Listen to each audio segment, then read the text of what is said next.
everyone. Welcome back to the Movie Studio. And today I'm here to talk about off-campus episodes 3, 4, and 5 of season 1. So I've been getting through this show really fast, but I didn't want to watch too many episodes to where I would have to record like a 30-minute review. I don't particularly like doing those, so I stopped myself after episode 5, and I'm like, okay, I'll record a review for these three, and then I'll watch the last three and record a review of those. So expect that either tomorrow or Monday. But I thought these three episodes were really good. We kind of get that transition into a real relationship between Hannah and Garrett, which, I mean, obviously, I didn't expect them to actually get together that soon. I thought they were going to drag it out and make it like a full on love triangle with Justin involved, but they really moved past that quickly. So I kind of like the fact that the more fast paced. I mean, and really, you only have 8 episodes, so I feel like for like good storytelling, you got to pack as much in there as you can. Because if you just draw it out, it just feels so old and repetitive because we're so used to shows drawing these things out. So the fact that they're already a couple, like a real couple, by episode 5 is like huge. So I really do like that. But kind of backtracking a bit, episode 3 focuses on we have these like cute moments, I guess, between Justin and Hannah. She's daydreaming about him, or about her fucking him, and yeah, their scenes they just don't have that spark to them. I don't think they're supposed to. It's just a very one-sided connection, but you can tell she's just not really into him. I mean, why would she be when you have this situationship or fake relationship going on with Garrett? I mean, Justin's like fine and all, but I mean, if you had to compare the two, I feel like most girls would probably take Garrett. But I mean, she enjoys working with him. I mean, he gives her good tips on her songs and everything, but then he sees that she has a playlist about him, so he kind of freaks out and leaves. But he also keeps like noticing her when she's with Garrett. So I do think it's one of those situations where the only reason he's paying attention to her is because he thought he couldn't have her because she was with someone. But that I think gets kind of moves past it pretty quickly. But Garrett does his oral presentation, and Hannah helps him through it, and he passes. So that's all great and all. And I'm kind of like honestly just skimming through the episode looking at it. Allie gets an agent to be an actress, and Sean wants to move to Vermont. So they're clearly heading in different directions. They have this scene where they talk in the shower, and I just feel like you wouldn't get into a deep conversation in the shower. I just feel like that's such an inconvenient place to have like an honest conversation. But maybe that's normal for them. I don't know. But you could just tell that they're moving in different directions. You can just tell that their relationship is not working out. And next episode they have their breakup moment. But Garrett presents. They go to this karaoke night Hannah and Garrett do together. Hannah says she doesn't drink in public. But she ends up drinking a lot of pina coladas, and she really likes them. She drinks several of them, and then she gets on the karaoke and sings drunk, or the stage and sings drunk karaoke. Great singer. I mean, again, the like great voice for a character who's so musically inclined. I feel like they found their perfect pick. So I think she's doing a great job as Hannah, and she has a great voice. So overall, a great casting choice. You have both Logan and Garrett looking at Hannah longingly, and it's clear, Jules, Logan's sister, is picking up on the fact that there are sparks between them, or more like Logan is looking at her with sparks, but he's very much in denial. I mean, as far as he knows, his best friend or his frat mate is dating Hannah. So he doesn't want to get involved. He doesn't want to mess up that friendship, but he clearly is into her.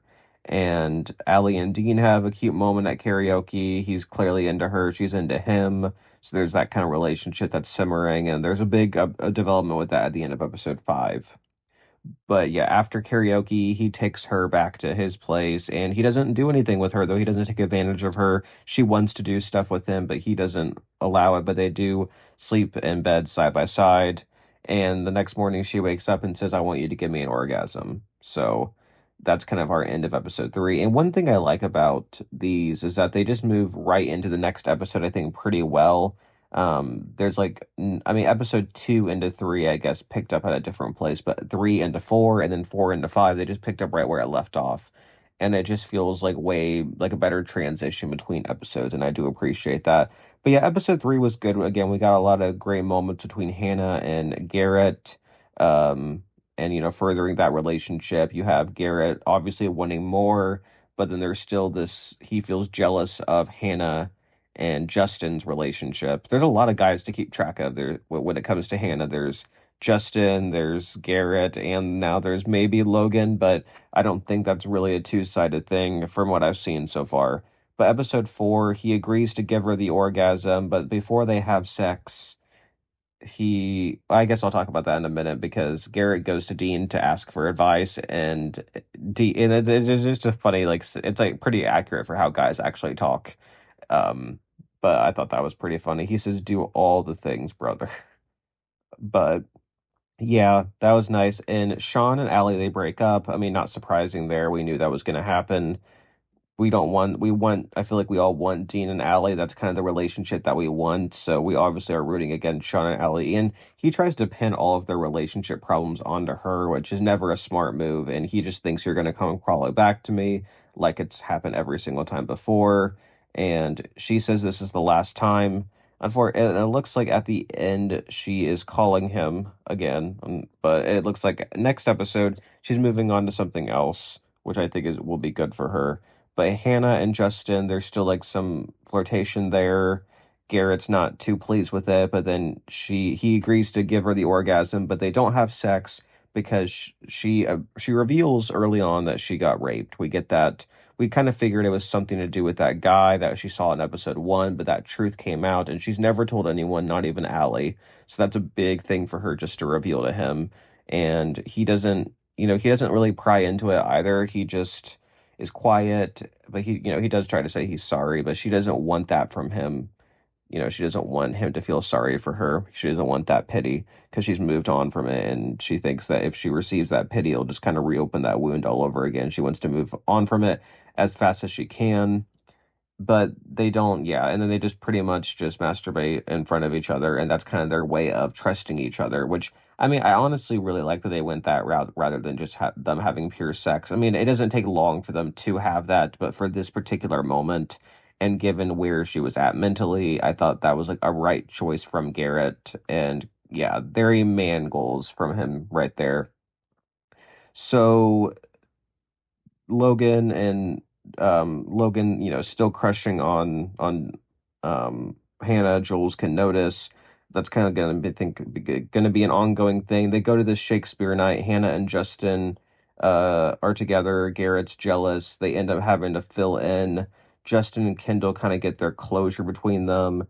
Allie gives off a performance, and Dean notices it's kind of about her breakup with Sean. So like a lot of little things go on at this Shakespeare night, and honestly, I would like to go to something like this. I'm sure they have this at my college.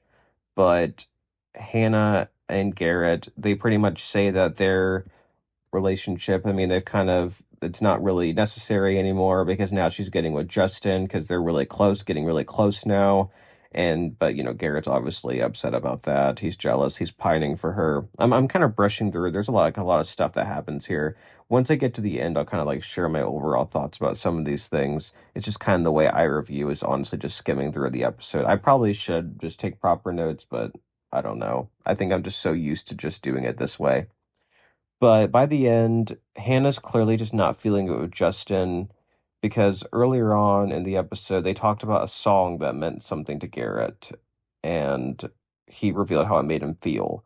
And Hannah asks how a song makes Justin feel, and he just talks about like the music theory and whatever, not actually how it makes him feel. And that's kind of her way of saying that she doesn't like him that way, and she's actually into Garrett. So they end off the Hannah and Justin relationship there. I think they dragged it out for a bit too long. I was just not feeling the sparks there at all. I mean, and again, it's hard because you have these two guys. I mean, they're both very handsome, but obviously you're rooting for Garrett and you're not rooting for Justin.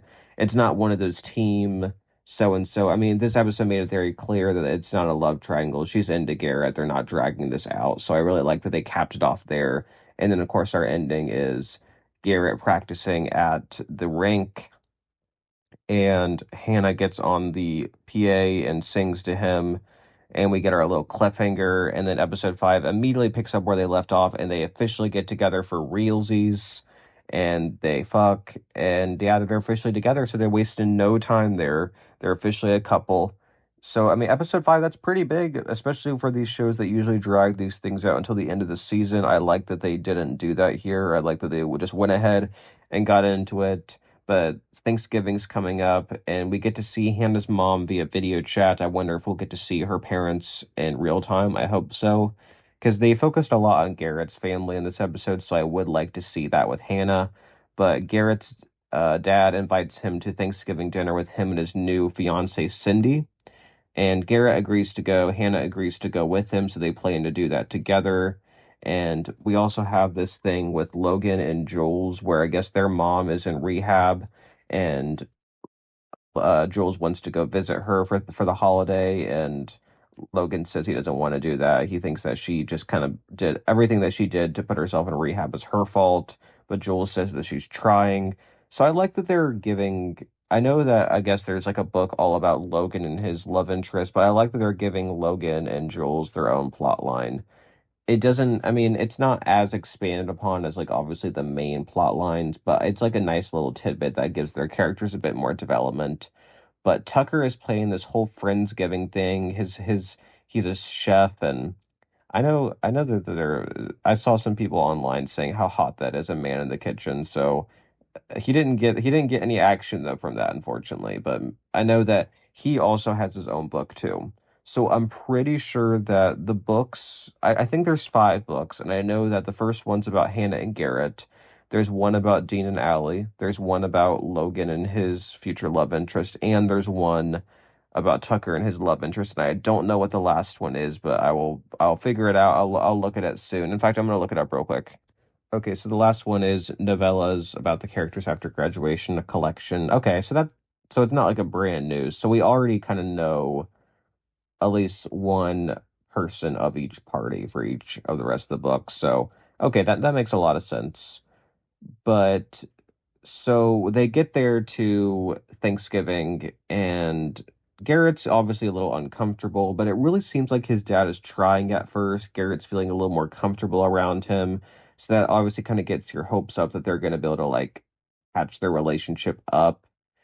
And let's see, again, skimming through, there's like a lot of quick scenes. It kind of cuts back to the frat house and then to Garrett's house. The frat house doesn't, it's mostly just like the only really big development is that he forgets to dry the turkey and it ends up exploding and getting caught on fire, and everyone then says it's a bonfire. I'm kind of confused. I mean, there's a good amount of people that just don't go home with their family to think like for Thanksgiving. I'm kind of surprised that they just kind of stick around campus, but I guess not everyone has family to go to, but and there's probably some people that just would rather party with their friends than go home to their family, I guess. I was just surprised that there was that many people that I mean, and if we're being honest, probably most of them were just like they don't live around there. They had to maybe fly back home and they would rather just stay there and wait to go home till Christmas. I do know that there's some people who do that because plane tickets are expensive, and I think probably some people I knew some people this past year that just went home for Christmas and winter break, and just for Thanksgiving they figured out other arrangements just so they wouldn't have to pay for 2 different plane tickets to come home. I know some people that just do that to save money. But there's this big admission. I guess before we talk about that part, they they bring tacos, Jules and Logan, they bring tacos to their mom, so that was a sweet moment. But then we get to a not so sweet moment where they have dinner together, Garrett, Hannah, and Garrett's dad, Phil, and his fiance Cindy, and they all hold hands at prayer, and Garrett sees there's a mark on Cindy's hand, and so he storms out. Hannah follows him. Cindy goes out after with them with their coats, and Garrett begs Cindy to leave his dad, and she just says it's complicated and that this breaks Garrett. He doesn't want her to end up like his mom. That breaks him. But Hannah comforts him, and they hug, and it was a really sweet moment. And then earlier she had taken a picture from his room to give to him of him and his mom. So you can just tell how much he's missing his mom, and that has to be hard for him to see his dad have a new fiance, and not just that, but for them to realize that he did the same thing to her. that he did to his mom. And it's just so sad. And we find out that he hit Garrett too. So, I mean, if I were Garrett, I completely understand every emotion that he's feeling about how he feels about his dad and the fact that he got his hopes up a little that his dad had changed and clearly he hasn't. I'm glad that they didn't just have his dad be suddenly better because that's just not realistic. I mean, people can change, but maybe in a few seasons they can, if we ever circle back, maybe they give his dad a redemption arc. I don't know. Like maybe in the last book we'll see. But I'm kind of glad that they left it there. I mean, they don't have to redeem every character. That's a problem that a lot of shows run into is that they rush redemption arcs for characters and they don't feel earned. And sometimes it's better just to leave a character unredeemed and to let them be a villain or just an antagonist. And I like that they're doing that, it seems, with Phil. But I hope they give a little closure to the Phil and Cindy, and I hope that she does leave him because if she doesn't, that would, I don't know. I just don't like the storyline with people sucking up to their domestic violent partners. I know it's realistic, but I hope that they resolve that in a good way. And the final thing is all of the guys are at the rink except for Dean. He says earlier that he was going out of town with like his girlfriend or his hookup, but we find out that Allie and Dean are together, and that's our cliffhanger. So, I mean, that was a nice twist to end it off, I got to say, because I was wondering why they just wrote Dean out of all the Friendsgiving stuff, and why was Allie acting weird earlier, and who was she texting, and we find out that that there's something going on there. They're hooking up. So I thought that was a nice little twist to end it off. But yeah, I mean, I was hooked with the first two episodes, and I'm just getting more and more invested in each episode. I think episode 5 was my favorite. I always like it when they stop with just the fluff and the sex and they go deeper into trauma.